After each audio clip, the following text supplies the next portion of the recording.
Assalamualaikum warahmatullahi wabarakatuh.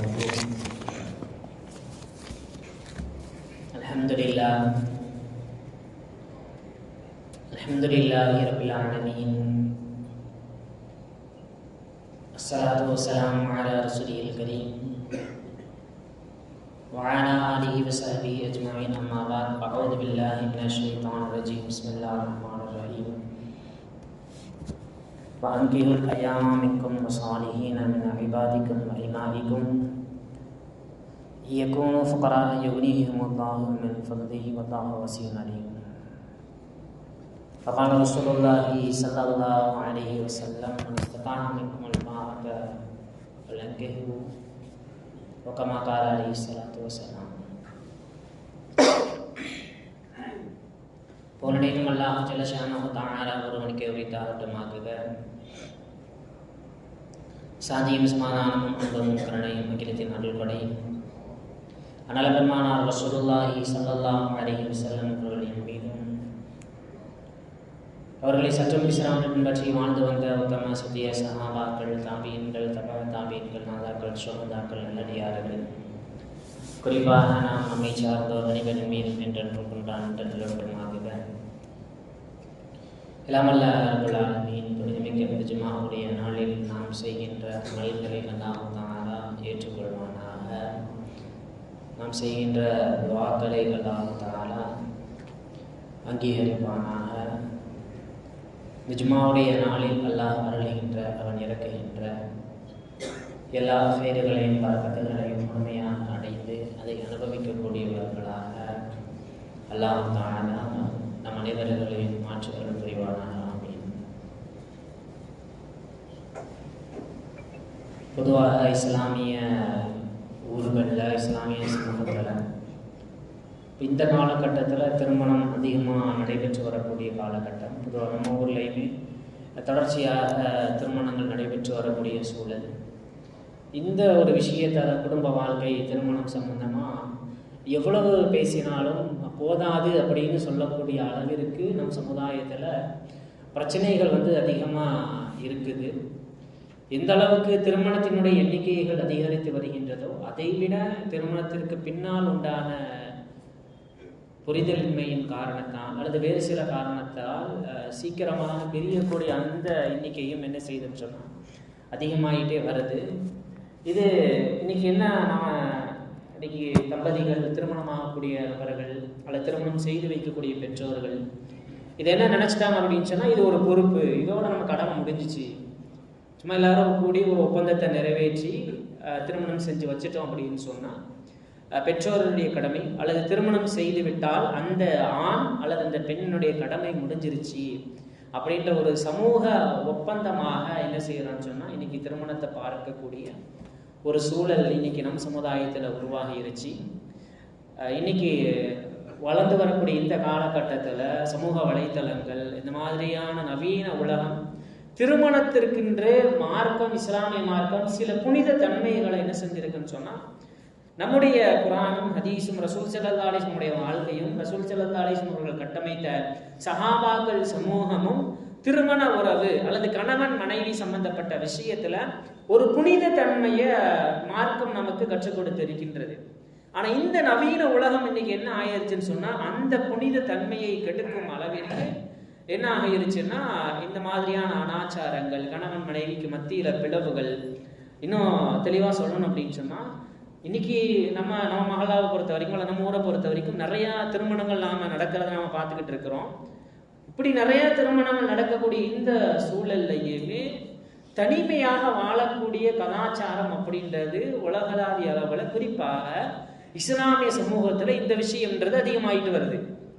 நாம பார்க்கக்கூடிய கொஞ்சம் நாம யோசிச்சு பார்த்தா தெரியும், சில பல வருடங்களுக்கு முன்னால நம்ம ஊரில் நடைபெற்ற திருமணங்களினுடைய எண்ணிக்கையும் இப்போ இந்த கடந்த சில ஆண்டுகள்ல நடைபெற்ற திருமணங்களினுடைய எண்ணிக்கையும் எப்படி இருக்குது அப்படின்றத நாம கொஞ்சம் ஆழமாக சிந்தித்து பார்த்தால், இப்ப நவீன உலகத்துல என்ன ஆச்சுன்னு சொன்னா, சிங்கிளாக வாழக்கூடிய கலாச்சாரம், அதாவது யாருடைய துணையும் தேவையில்லை, எனக்கு திருமணம் வேண்டாம் அப்படின்ற ஒரு தனிமையை விரும்பக்கூடிய ஒரு தலைமுறையினர்கள் என்ன செய்யறாங்கன்னு சொன்னா உருவாகி வர்றாங்க.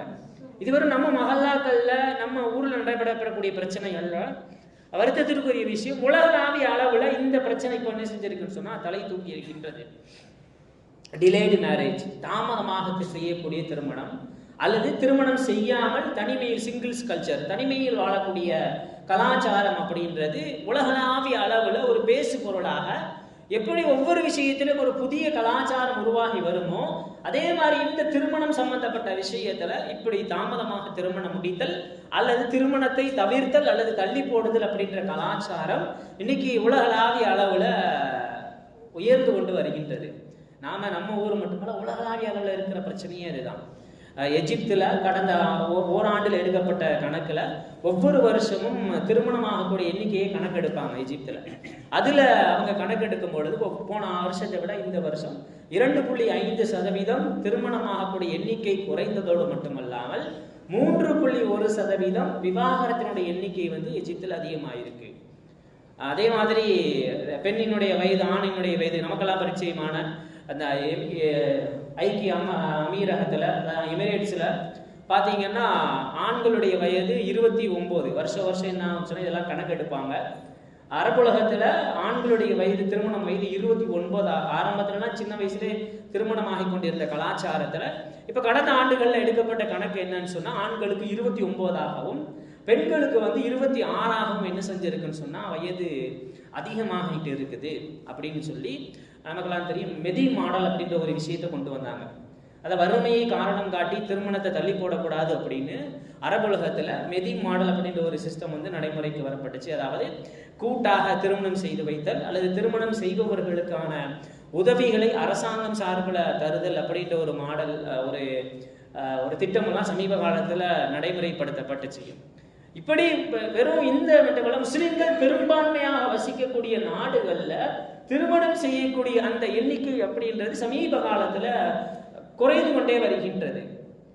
மலேசியாலலாம் பார்த்தீங்கன்னா ஆண்களுக்கு சராசரி திருமண வயசு இப்போ உள்ள காலத்துல 31 வயதை அடைந்தால் மட்டுமே ஆண்கள் திருமணம் செய்து கொள்ள முடியும் அப்படின்ற ஒரு சூழல் ஏற்பட்டதோடு மட்டுமல்லாம ஒவ்வொரு ஆண்டுகளும் 16% திருமணம் ஆகக்கூடிய நபர்களினுடைய எண்ணிக்கை சரிந்து கொண்டு வருகிறது அப்படின்றது அந்த உலகளாவிய அளவில் நடக்கக்கூடிய விஷயம். இதுதான் ஆண்களுக்கு உலகளாவிய அளவில் திருமண வயசு நம்ம காலத்துலலாம் ஒரு 25 அப்படின்ற நிலைமையில இருந்து இப்போ வர என்ன ஆகுதுன்னு சொன்னா இப்போ உள்ள காலத்துல 30 வயது தான் ஆண்களினுடைய திருமணத்திற்கான சராசரி வயது அப்படின்றது ஆய்வுல வெளிவந்திருக்கிற விஷயம்.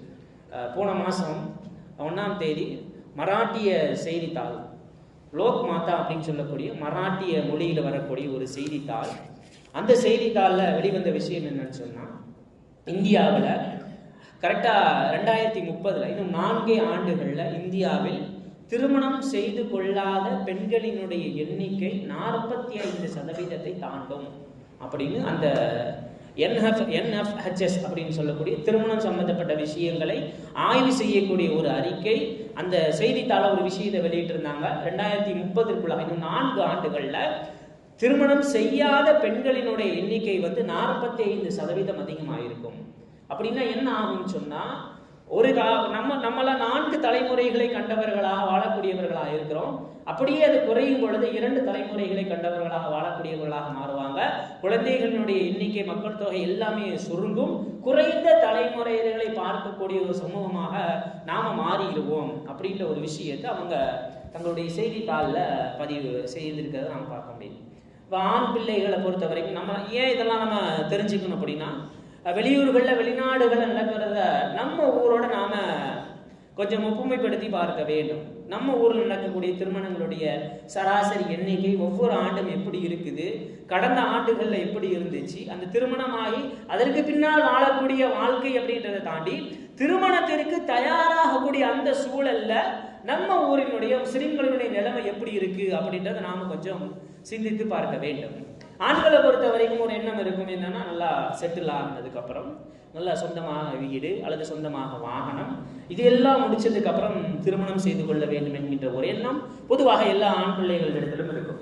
பெண் பிள்ளைகள் அதே மாதிரி நான் படிச்சிருக்கிறேன், நான் படிச்சதுக்கு ஏற்ற மாதிரி என்னுடைய படிப்பிற்கு சமசமமா இருக்கக்கூடிய ஆண் கிடைத்தால் திருமணம் செய்து கொள்வேன், இல்லை என்றால் என்னுடைய கையில் என்னுடைய படிப்பு இருக்கின்றது, அதன் மூலமாக நான் சம்பாதித்துக் கொள்வேன் அப்படின்ற கல்வியும் பொருளாதார சுதந்திரமும் என்ன செய்துன்னு சொன்னா பெண் பிள்ளைகளுக்கு மத்தியில இந்த மாதிரியான ஒரு உணர்வை, யாருடைய துணை இல்லை என்றாலும் என்னுடைய கல்வியை வைத்து பொருளாதார தன்னிறைவு பெற்றவளாக நான் வாழ்ந்து விடுவேன் அப்படின்ற ஒரு விஷயம் இன்னைக்கு ஆண் பிள்ளைகளுடைய மனசிலையும் பெண் பிள்ளைகளுடைய மனசிலையும் இப்படிப்பட்ட ஒரு கருத்தை என்ன செய்துன்னு சொன்னா நிலவி வருகின்றது. அதே மாதிரி இது ஒரு புறம் இருக்க, உலகத்துல வெட்டிங் இண்டஸ்ட்ரி அப்படின்னு ஒண்ணு இருக்குது. அதாவது திருமணத்தை வியாபாரமாக பார்த்தல் அல்லது திருமணம் சம்பந்தப்பட்ட விஷயத்திற்கு செலவழிக்கக்கூடிய தொகையை கணக்கிடுவதற்கு சில அமைப்புகள் இருக்குது. அவங்க என்ன செய்யறாங்க, என்ன ஒரு ஆய்வுல சொல்றாங்கன்னா, ஒரு ஆண் அவன் தன்னுடைய வாழ்நாளில் சம்பாதிக்கக்கூடிய சம்பாத்தியத்துல 1/5, அதாவது தெளிவா சொல்லணும்னா நம்ம வாழ்க்கையில எவ்வளவு சம்பாதிக்கிறோமோ அந்த சம்பாத்தியத்துல 20% ஒரு ஆண் தன்னுடைய திருமணத்திற்காக செலவு செய்கிறான் அப்படின்ற ஒரு விஷயம். இது ஒரு புறம் இருக்க, இப்படி 20% அவன் செலவு செய்யறதுலையும் 15 அல்லது 16% என்ன செய்துன்னு சொன்னா அந்த செலவினங்கள் வீணடிக்கப்படுகின்றது. உணவுகள் மூலமாக அல்லது தேவையில்லாத சில செலவுகள் மூலமாக என்ன செய்துன்னு சொன்னா அவனுடைய சம்பாத்தியத்துல 20% என்ன செஞ்சிடறான், திருமணத்திற்கு செலவழிக்கிறான். செலவழிக்கிற 20%-லையும் 15 முதல் 16% என்ன செய்யுதுன்னு சொன்னா வீணடிக்கப்படுகிறது அப்படின்ற ஒரு ஆய்வுகள்ல தெரிய வந்திருக்கு. சமுதாயத்தில் அல்லாஹு தஆலா வலம் யுஸ்ரிஃபு வலம் யக்துரு, பொருளாதாரத்தை பொறுத்த வரைக்கும் ரொம்ப வீண்விரயமும் செய்ய மாட்டார்கள், ரொம்ப கச்சத்தனமும் செய்ய மாட்டார்கள். அல்லாஹ்வுடைய அடியார்கள் செலவு செய்கின்ற விஷயத்துல ஒரு நடுநிலையை பேணுவார்கள் அப்படின்னு அல்லாஹ் தஆலா சொல்லியிருக்கிறான்.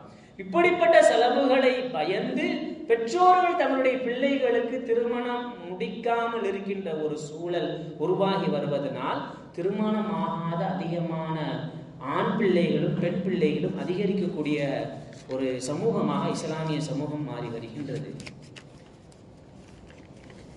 பசங்களை பொறுத்த வரைக்கும் இருக்கு, நம்மள நல்லா செட்டில் ஆகணும், அது எத்தனை வயசானாலும் பிரச்சனை, நல்ல வேலையில உட்காந்துட்டு கண்டிப்பாக தேவை இது எல்லாம்.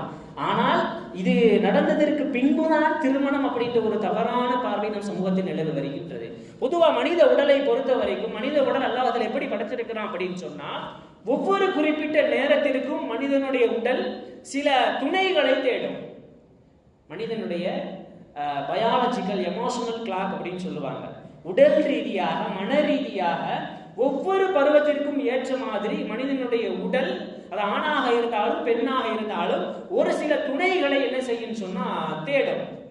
அந்த துணை கிடைக்கின்ற விஷயத்துல கிடைக்காம போனாலோ அல்லது கிடைக்கின்ற விஷயத்துல தாமதம் ஆனாலோ என்ன ஆகும் சொன்னா மனிதனுக்கு மன உளைச்சல் ஏற்படும். அதே மாதிரி மனிதனுக்கு அதிகமாக எரிச்சல் படக்கூடியவனா ஆகிருவான். தனி மனித ரகசிய ஒழுக்கக்கேடு எல்லாம் ஏற்படும் அந்த நேரத்துல அந்த துணை கிடைக்காத பொழுது.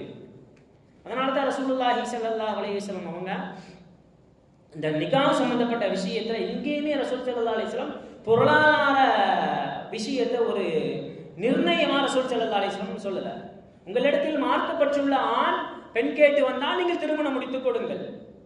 ரசூல் ஸல்லல்லாஹு அலைஹி வஸல்லம் முடிப்பதற்கு சக்தி பெற்றால் திருமணம் முடிங்க அப்படின்னு சொன்ன ரசூலுல்லாஹி ஸல்லல்லாஹு அலைஹி வஸல்லம் எந்த இடத்திலும் அவர்கள் பொருளாதார இலக்கை நிர்ணயமாக வைத்து திருமணத்தினுடைய விஷயத்தை உறுதி செய்ததாக ஹதீஸோ, அதே மாதிரி தன்னுடைய குடும்பத்தார்களிடத்தில் இது போன்ற திருமணம் சம்பந்தப்பட்ட விஷயத்துல தன்னுடைய மகளுக்கு திருமணம் செய்கின்ற அந்த விஷயம் வருகின்ற பொழுது ரசூல் ஸல்லல்லாஹு அலைஹி வஸல்லம் அவங்க இந்த மாதிரி செட்டில் ஆனதுக்கு அப்புறம் திருமணம் முடிக்கணும் அப்படின்ற ஒரு விஷயத்தை ரசூலுல்லாஹி ஸல்லல்லாஹு அலைஹி வஸல்லம் அவர்கள் யோசித்தது கிடையாது. ஏன்னா எல்லாமே செட்டில் ஆனதுக்கு அப்புறம் தான் திருமணம் முடிக்கணும் அப்படின்றது மனித வாழ்க்கையில பேராசையை தருமே தவிர ஒரு பொழுது மனித வாழ்க்கையில இந்த மாதிரியான இலக்கை நிர்ணயிப்பது மனிதனுடைய வாழ்க்கையில நிம்மதியை தராது. அதனால அல்லாஹ் தஆலா பொருளாதார சம்பந்தப்பட்ட விஷயத்துல எங்கேயுமே நிம்மதி அல்லாஹ் தஆலா இலக்காக உதாரணமாக அல்லாஹ் தஆலா சொல்லல. திருமண பந்தம் தான் மனிதனுக்கு பரக்கத்தையும் பொருளாதாரத்தையும் ஏற்படும். நீங்கள் ஏழையாக இருந்தால் திருமணம் முடித்தால் உங்களை அல்லாஹ் தஆலா செல்வந்தராக ஆக்குகிறான். இந்த ஆயத்தினுடைய வெளிப்படையை நாம பார்த்தோம்னா, தமிழ் அர்த்தத்தை பார்த்தோம்னா, திருமணம் முடிச்சா எப்படி ஒரு ஆள் செல்வந்தனா மாறுவான், உலகளாவிய அளவில் எப்படி சிந்திச்சு பார்க்கலாம். திருமணம் செய்யணும்னா நிறைய செலவுகள் இருக்கும், மகர் கொடுக்கணும், நிறைய வாங்க வேண்டிய விஷயங்கள் எல்லாம் இருக்கும், விருந்து சம்பந்தப்பட்ட விஷயங்கள், இப்படி நிறைய செலவுகள் தானே இருக்கும். எப்படி அல்லாஹ் தஆலா நீங்கள் திருமணம் முடிக்கணும், ஏழையா இருக்கிறீங்க, திருமணம் முடிச்சீங்கன்னா உங்கள் அல்லாஹ் தஆலா ஏன் செல்வந்தனாக ஆக்குகிறான், ஏன் அல்லாஹ் தஆலா சொல்லணும்? திருமணம் என்பது செலவுகளை அதிகமாக கொண்டு வரக்கூடிய விஷயம் தானே. ஏன் அல்லாஹ் தஆலா அந்த இடத்துல போய் அல்லாஹ் தஆலா உங்களை செல்வந்தராக மாற்றுகிறான் அப்படின்னு குர்ஆன் அல்லாஹ் தஆலா சொல்கிறான் அப்படின்ற விஷயத்தை தமிழாக்கத்தை நாம பார்த்தோம்னா மேலோட்டமாக அதை பார்க்கின்ற பொழுது அது ஒரு மாற்று சிந்தனையை நமக்கு தரலாம். ஆனா அதனுடைய தஃசீர்களையும் அல்லாஹ் தஆலா சொல்லி இருக்கின்ற காரணத்தையும் கொஞ்சம் ஆழமாக சிந்தித்து பார்த்தால் நமக்கு அதனுடைய அல்லாஹ் தஆலா எந்த அளவுக்கு அந்த விஷயத்துல அல்லாஹ் தஆலா ஒரு உளவியல் சம்பந்தப்பட்ட விஷயத்தை, ஒரு பரக்கத்தையும் அல்லாஹ் தஆலா திருமணம் செஞ்சா நீங்க செல்வந்தராகலாம் அப்படின்ற விஷயத்தையும் அல்லாஹ் தஆலா சொல்றான். அப்படின்னா இந்த பொதுவாக இந்த திருமணம் சம்பந்தப்பட்ட விஷயத்துல பொதுவாக ஒரு மனுஷனுக்கு திருமணம் செய்வதற்கு முன்னால் செலவுகள் சம்பந்தப்பட்ட விஷயத்துல அவர் கொஞ்சம் இஷ்டம் போல செலவழிக்கலாம். பொதுவாக நம்மளே நம்முடைய வாழ்க்கையில திருமணம் செய்வதற்கு முன்னால செலவு செய்கின்ற அந்த விஷயத்துல நாம கொஞ்சம் ஒரு மாதிரியான செலவுகளை மேற்கொண்டிருப்போம். ஆனால் திருமணம் ஆனதற்கு பின்னால் சில பொறுப்புகளும் சில கணக்கு சம்பந்தப்பட்ட விஷயத்திலும் நம்ம வாழ்க்கையில வரும்பொழுது என்ன செய்வோம் சொன்னா, நமக்குன்னு ஒரு குடும்பம் இருக்குது, நமக்குன்னு ஒரு பெண் துணையாக வந்திருக்கிறாள், அவளுக்குன்ற சேமிப்பு அப்படின்ற விஷயத்தை பார்த்து ஒரு மனிதன் செலவு செய்வான். அப்படி பார்த்து செலவு செய்கின்ற பொழுது அந்த மனிதன் அவன் பணக்காரனாக மாறுவான் அப்படின்ற ஒரு விஷயத்தை அல்லாஹ் தஆலா இந்த குர்ஆன் வசனம் மூலம் நமக்கு சொல்லி தருகிறான். அது மட்டுமல்ல, இந்த திருமணம் ஒரு மனுஷனுக்கு ஆகுதுன்னா, ஏன் திருமணம் தள்ளி போடுறதுனால நம்ம சமுதாயத்துல நாம் இழந்த விஷயங்கள், அவ்வளவு விஷயங்களை இழந்து கொண்டு இருக்கின்றோம். ஏன் அல்லாஹ் தஆலா திருமணம் செஞ்சா உங்களை செல்வந்தராக்குறேன் அப்படின்னு அல்லாஹ் தஆலா சொல்றானா, ஒரு மனிதன் அவனுடைய வாழ்க்கையில எல்லா விஷயங்களும் கிடைத்தாலும் இந்த திருமண பந்தம் மூலம் வரக்கூடிய அந்த மன நிம்மதி இருக்குது, இந்த மன நிம்மதிய நிலையான மன அமைதின்னு சொல்லுவாங்க, எமோஷனல் ஸ்டெபிலிட்டி. இந்த மன அமைதி திருமண உறவின் மூலம் மட்டும் கிடைக்கக்கூடிய இந்த மன அமைதி சரியான முறையில் ஒருவனுக்கு அமைந்தால், ஒருவனுக்கு கிடைத்தால் அவனுடைய உற்பத்தி திறன் அதிகமாகும், அவனுடைய ப்ரொடக்டிவிட்டி அதிகமாகும். அதாவது திருமணம் சம்பந்தப்பட்ட விஷயத்துல நல்ல துணை கிடைச்சு நல்ல வாழ்க்கை வாழறானா, அவன் வேலை பார்க்கக்கூடிய விஷயத்துல அதிகமான வேலை செய்வான்.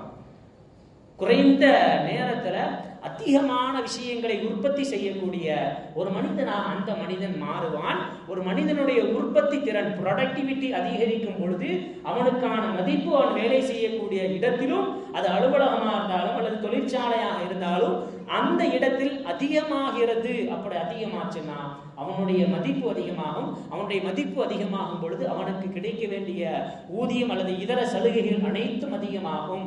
அப்படின்ற ஒரு விஷயத்தை அடிப்படையாக வைத்துதான் அல்லாஹ் தஆலா நீங்கள் திருமணம் முடித்தால் உங்களை செல்வந்தராக ஆக்குகிறேன் அப்படின்னு அல்லாஹ் தஆலா குர்ஆன்ல சொல்றான். அப்துர்ரஹ்மான் இப்னு அவுஃப் ரலியல்லாஹு தஆலா அன்ஹு ஹிஜ்ரத் செய்து வரும் பொழுது பெரும் ஏழை.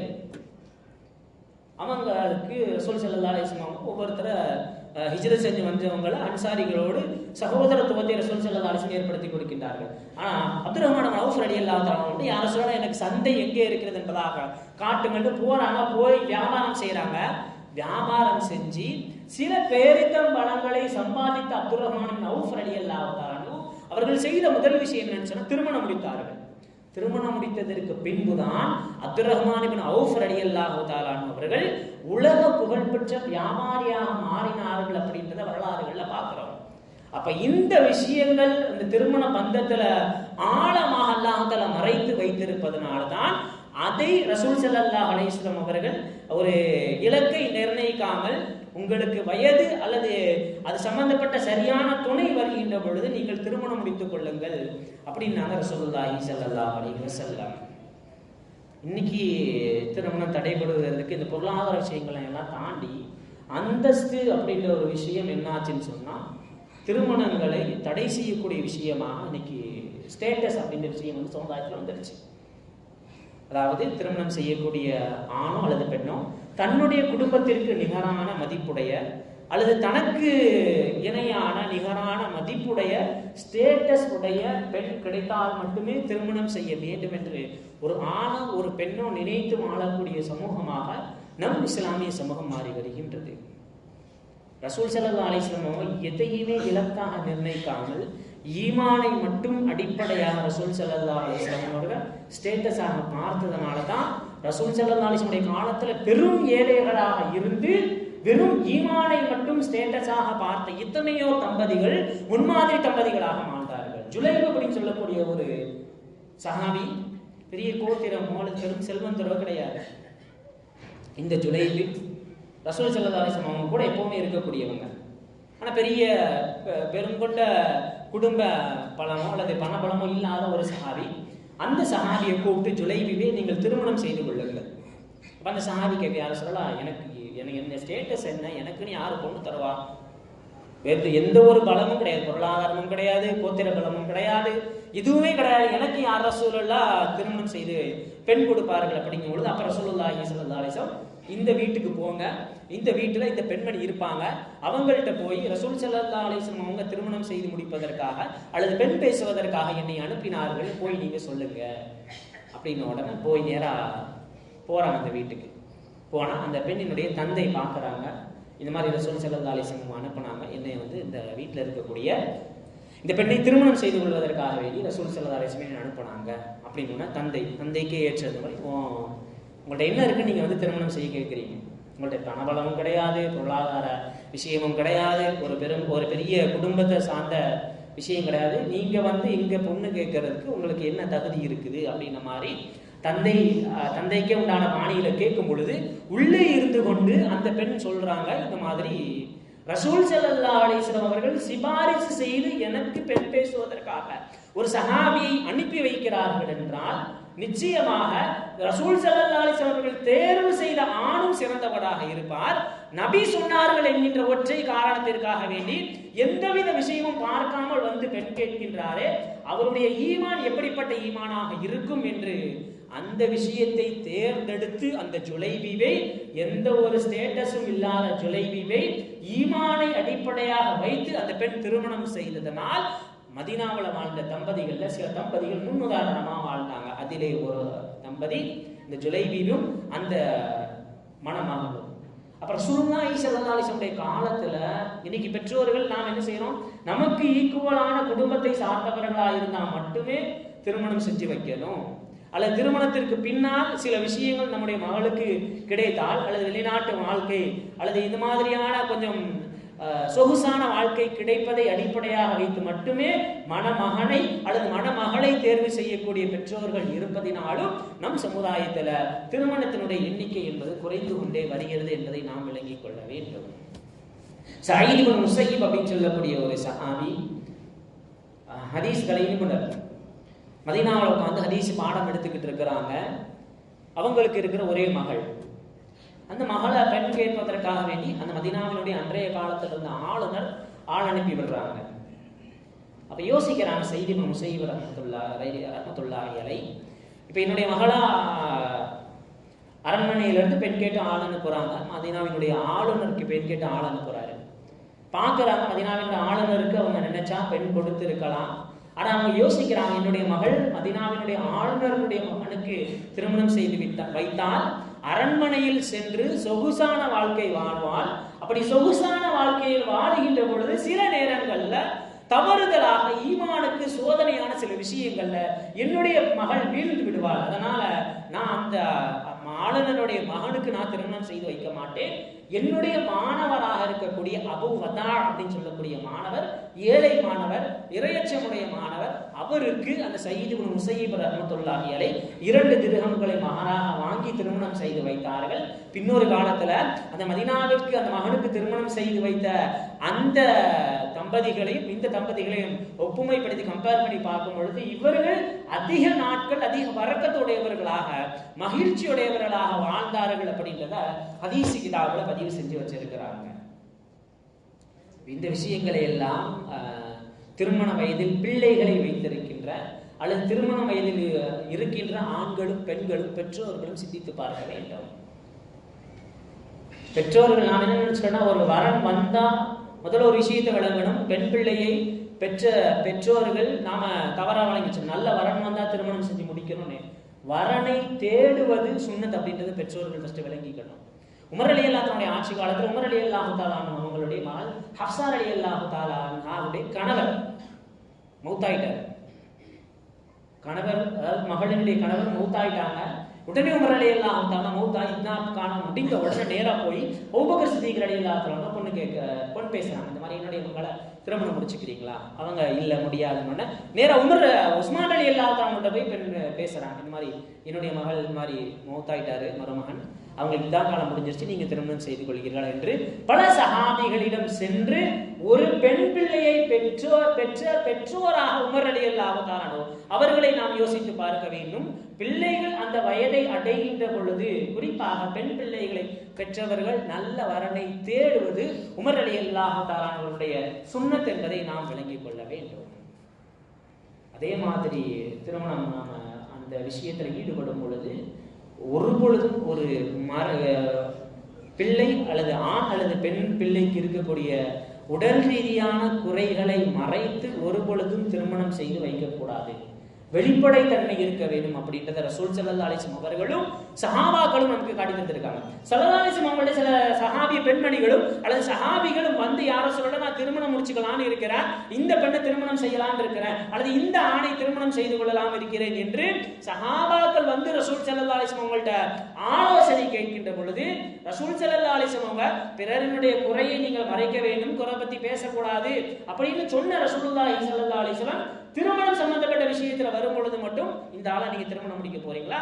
இவர் வந்து முஆவியா அப்படின்ற ஒரு சஹாபி, அபுல் ஹிகம் அப்படின்ற சஹாபியை குறித்து ஒரு சஹாபி பெண்மணி பெண் கேட்டு வரும் பொழுது குறையை மறைக்க வேண்டும் என்று சொன்ன ரசூலுல்லாஹி ஸல்லல்லாஹு அலைஹி வஸல்லம் அந்த இடத்துல முஆவியான்றவர் அவர் வந்து கொஞ்சம் கோபப்படக்கூடியவர், அபுல் ஹிகம் என்றவர் அவருக்கு எதுக்கெடுத்தாலும் கையை நீட்டக்கூடியவர், அதனால் இவர்களை எல்லாம் திருமணம் செய்து நீங்க செஞ்சுக்காதீங்க, உங்களுக்கு சரியான ஆள் இவர் என்பதாக ரசூல் ஸல்லல்லாஹு அலைஹி வஸல்லம் அவர்கள் அந்த இடத்துல குறையை மறைக்காமல் வெளிப்படையாக நடந்து கொண்டதற்கான காரணம் திருமணம் சம்பந்தப்பட்ட விஷயம் என்று வருகின்ற பொழுது மட்டும் இரு தரப்பினுடைய பெற்றோர்களும் அவர்களிடத்தில் இருக்கக்கூடிய குறைகளை வெளிப்படையாக பேசி பரஸ்பரமாக என்ன செய்து கொள்ள வேண்டும், திருமணம் செய்து கொள்ள வேண்டும் என்பதை மார்க்கம் நமக்கு கற்றுத் தருகின்றது. ஏன்னா இந்த விஷயத்தெல்லாம் மறைச்சி நாளைக்கு திருமணம் முடிச்சதுக்கு அப்புறம் இருவருக்கு மத்தியில ஏதாச்சும் உடல் ரீதியான சில விஷயங்கள்ல குறைகள் ஏற்படும் பொழுது உடனே பிரிவை நோக்கி செல்லக்கூடிய சமூகமாக நம் இஸ்லாமிய சமூகம் மாறி வருகின்றது. எல்லாத்துக்கும் மேல சிறந்த பிள்ளைகளாக நம்முடைய பிள்ளைகளை அல்லது சிறந்த தம்பதிகளாக நாம் மாற்ற வேண்டும் என்று சொன்னால் நம்முடைய பிள்ளைகளுக்கு எத்தனையோ முதலீடுகளை நாம் செய்வோம். ஆண் பிள்ளையா இருந்தா அவனை நல்லா படிக்க வைக்கணும் அப்படின்ற முதலீடை செய்வோம், பெண் பிள்ளையா இருந்தா அவர்களுக்கு திருமணம் முடித்து வைக்கின்ற விஷயத்துல சில முதலீடுகளை நாம் செய்வோம். எல்லா முதலீடுகளுக்கும் மேலாக உங்களுடைய பிள்ளைகளுடைய உள்ளத்தில் தக்குவா எனும் இறையச்சத்தை நீங்கள் முதலீடாக உங்களுடைய பிள்ளைகளுடைய இதயத்தில் விதைக்கின்ற பொழுதுதான் அது நாளைக்கு அவர்களிடத்தில் திரும்பி வருகின்ற பொழுது மிகச்சிறந்த சொத்தாக பிள்ளைகளிடத்தில் திரும்பி வரும் அப்படின்றத நாம் விளங்கிக் கொள்ள வேண்டும். பெண் பிள்ளைகளுக்கு ஆண்களுக்கு தக்குவான்ற இறையச்சத்தை கொடுக்க வேண்டும், பெண் பிள்ளைகளுக்கு கல்வியை கொடுக்கின்றோம், பொருளாதார சுதந்திரத்தை கொடுக்கின்றோம், எல்லா விஷயங்களையும் கொடுக்கக்கூடிய பெற்றோர்கள் இது அனைத்தையுமே மார்க்க வரம்புக்குள் கொடுக்கின்ற பொழுது அந்த பிள்ளைகள் பெண் பிள்ளைகள் சிறந்த பிள்ளைகளாக வளருவார்கள் அப்படின்றத பெண் பிள்ளைகளுடைய பெற்றோர்கள் கற்றுக் கொடுக்க வேண்டும் பிள்ளைகளுக்கு. ரசூல் ஸல்லல்லாஹு அலைஹி வஸல்லம் அவங்க தன்னுடைய ஒரே மகள் ஃபாத்திமா ரலியல்லாஹு தஆலா அவங்கள நினைச்சிருந்தா மதீனா மக்காவில் இருக்கக்கூடிய பெரும் செல்வந்தர்களுக்கு திருமணம் முடிச்சு கொடுத்திருக்கலாம், அல்லது அவர்களுடைய குடும்ப ஸ்டேட்டஸை பார்த்து அவங்க சிறந்த ஒரு பெரிய செல்வந்தருடைய மகனுக்கு அல்லது செல்வந்தருக்கு ரசூல் ஸல்லல்லாஹு அலைஹி வஸல்லம் திருமணம் முடிச்சு கொடுத்திருக்கலாம். ஆனால் ரசூல் ஸல்லல்லாஹு அலைஹி வஸல்லம் அலிகளையெல்லாம் தான் அவங்களை கூப்பிட்டு, அலியே உங்கள்கிட்ட திருமணம் முடித்துக்கொள்ள என்ன இருக்குது, அலிகளையா தான் போய் ஃபாத்திமா ரலியல்லாஹு தஆலா அவங்களை பெண் பேசுறாங்க, நம்முடைய வீடுகளில் இருக்கக்கூடிய பெண் பிள்ளைகளுக்கு வரன் கேட்டு வருகின்ற பொழுது ரசூல் ஸல்லல்லாஹு அலைஹி வஸல்லம் அவர்கள் எப்படி சிந்தித்தார்கள்? நாம் என்ன செய்வோம், வீடு இருக்குதா அல்லது எப்படி செட்டில் ஆகிருக்கிற, அடுத்த கட்ட இலக்கு என்ன, இந்த மாதிரியான விஷயங்களை பொருளாதார சம்பந்தப்பட்ட விஷயத்தை இலக்காக நிர்ணயித்து நம்முடைய பிள்ளைகளுடைய வாழ்க்கை துணையை நாம் தேர்ந்தெடுப்போம். ஆனால் ரசூலுல்லாஹி ஸல்லல்லாஹு அலைஹி வஸல்லம் அவங்கள்ட்ட ஃபாத்திமா ரலியல்லாஹு தஆலா அவங்கள அலி ரலியல்லாஹு தஆலா வந்து பேசும்பொழுது உங்கள்ட்ட என்ன இருக்குது, யார் சொன்னா என்கிட்ட ஒரு குதிரையும் ஒரு கவச ஆடையும் இருக்குது, சரி அதை நீங்க என்ன செய்யுங்க, விற்று மகராக கொடுத்து என்னுடைய மகளை திருமணம் செய்து கொள்ளுங்கள். வெறும் ஏழ்மையான விஷயத்தில் ஆரம்பித்த ஒரு மன வாழ்க்கை அலி ரலியல்லாஹு அன்ஹு ஃபாத்திமா ரலியல்லாஹு அன்ஹுடைய மன வாழ்க்கை அவர்கள் சொர்க்கத்து முன்மாதிரிகளாக மட்டுமல்லாமல் அவர்களுடைய சந்ததிகளும் சொர்க்கத்து வாலிபர்களுடைய தலைவர்களாக உருவாக்கினார்கள் என்றால் எந்த அளவிற்கு அவருடைய திருமண வாழ்க்கையினுடைய அஸ்திவாரம் அமைந்திருக்கும் அப்படின்றத நாம் சிந்தித்து பார்க்க வேண்டும். திருமண வாழ்க்கையினாலே நாம ஒரு பெரிய தடல் புடலான ஒரு விஷயத்தோடு ஆரம்பிப்பதுதான் திருமண வாழ்க்கை அப்படின்றத நாம் நினைத்துக் கொண்டிருக்கின்றோம். அந்த நேரத்துல ரசூல் ஸல்லல்லாஹு அலைஹி வஸல்லம் காலத்துல உலக புகழ் பெற்ற அப்துர் ரஹ்மான் பின் அவுஃப் ரலியல்லாஹு தஆலா ஒரு ஒட்டகம் ஸ்டார்டிங் ஒட்டகம் மதீனாவுல நின்னுச்சா அதனுடைய கடைசி ஒட்டகம் யமன் தேசத்துல நிற்குமா. அப்படிப்பட்ட அப்துர் ரஹ்மான் பின் அவுஃப் ரலியல்லாஹு தஆலா அவர்கள் திருமணம் செய்து கொண்டதை யாருக்குமே தெரியாதாம். ரசூல் ஸல்லல்லாஹு அலைஹி வஸல்லம் உங்களுக்கு கூட எப்படி தெரிய வந்துச்சுன்னா அந்த சஹாபியினுடைய ஆடையில மஞ்சளை தடவி இருந்தார்கள். அந்த நிறத்தை வைத்து அப்துர் ரஹ்மான் பின் அவுஃப் ரலியல்லாஹு தஆலா அவங்களை பார்த்து ரசூல் ஸல்லல்லாஹு அலைஹி வஸல்லம் கேட்டாங்களா இந்த மாதிரி திருமணம் முடிஞ்சிருச்சா அப்படின்ட்டு. அந்த அளவிற்கு சஹாபாக்கள் இறையச்சத்தையும் அந்த எளிமை தன்மையும் அடிப்படையாக வைத்து திருமண வாழ்க்கையை கட்டமைத்ததனால் அந்த திருமண வாழ்க்கையை சந்தோஷமான திருமண வாழ்க்கையாக முன்மாதிரி தம்பதிகளாக அந்த சஹாபாக்கள் வாழ்ந்தார்கள். இப்படிப்பட்ட மார்க்கம் காட்டியிருக்கின்ற விஷயங்களை வைத்து நம்முடைய சமுதாயத்தில் திருமணம் அப்படின்ற உறவு கட்டமைக்கப்படுகின்ற பொழுதுதான் சமுதாயம் ஆரோக்கியமான சமுதாயம் மட்டுமல்லாமல் ஆண்களினுடைய உற்பத்தி திறன் அதிகமாக இருக்கக்கூடிய ஆண்களாக நாம் மாறுவோம். அப்படிப்பட்ட வாழ்க்கையை அல்லாஹ் தஆலா நம் ஆண் சமூகத்திற்கும் பெண் சமூகத்திற்கும் நந்தருள் புரிவானாக.